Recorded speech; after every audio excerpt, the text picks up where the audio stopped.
Good evening, I'm David Begnaud reporting tonight from New York.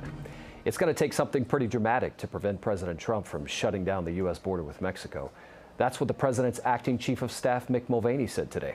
But critics charge this controversial move could escalate a humanitarian crisis at the border while disrupting billions of dollars in trade. Mola Langhi's in West Palm Beach with more. We're closing the border.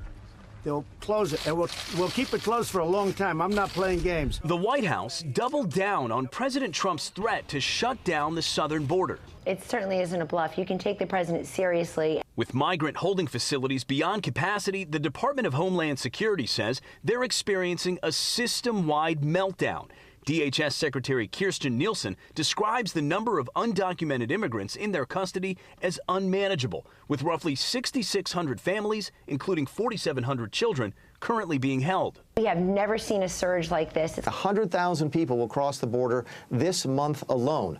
That is a crisis. In addition to the humanitarian impact, there's potential for an economic one. More than $550 billion of goods are traded between Mexico and the U.S. each year. When the president says he's going to close the border, that is a totally unrealistic boast on his part. On Saturday, the Trump administration announced they will cut off U.S. aid to El Salvador, Guatemala, and Honduras, the so-called Northern Triangle in Central America, where the majority of migrants crossing the southern border originate. And if we're going to give these countries hundreds of millions of dollars, we would like them to do more. That, Jake, I would respectfully submit to you, is not an unreasonable position. Democrats disagree. What we need to do is focus on what's happening in Central America. People are desperately coming to the United States. The president's cutting off aid to these countries will not solve that problem.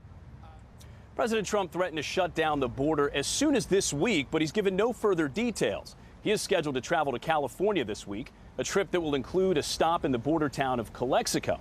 Now, the White House has not billed this as an immigration-themed trip, but all things considered, the president is expected to raise the issue in some capacity. David. We'll all be watching. Thank you, Mola.